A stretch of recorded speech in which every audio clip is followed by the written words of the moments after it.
सब खां पहिरियों तव्हांखे इहे ॿुधाईंदासीं त लाल साईं जो जनम 951 थारूअ जे ॾींहुं माना शुक्रवार थारूअ जे ॾींहुं चेट जी राति जो माता देवकी बाई ऐं पिता रतन राय जे घर में थियो हुयो। ऐं लाल साईं जी छठीअ जो नालो आहे उदयचंद। उडेरो लाल सभु लाल साईं खे प्यार सां सॾु कंदा हुआ। लाल साईं जी छठीअ जो नालो आहे उदयचंद। ऐं लाल साईं जो ॻोठु हुयो नसरपुर, जेका हाणे उहो गांव उडेरे लाल खां मशहूरु आहे। लाल साईं जो जनम हिंदुनि जी रक्षा करण लाइ थियो हुयो, छो त लाल साईं जे जनम खां पहिरियों उन गांव में हिकु मिर्ख बादशाह करे हिकु राजा हूंदो हुयो।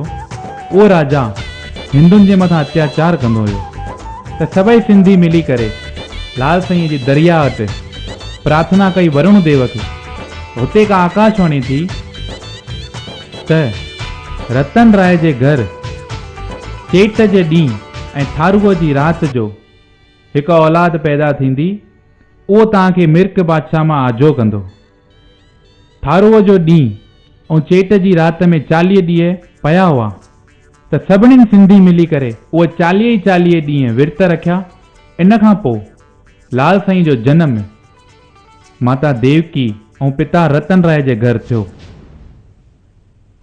ऐं इन खां पोइ लाल साईं पंहिंजा चमत्कार अलॻि अलॻि प्रकारनि सां ॾेखारिया। उहो असां तव्हांखे ॿिए वीडियो में ॾींदासीं। अगरि तव्हांखे असांजो इहो वीडियो पसंदि आयो हुजे त हिन वीडियो खे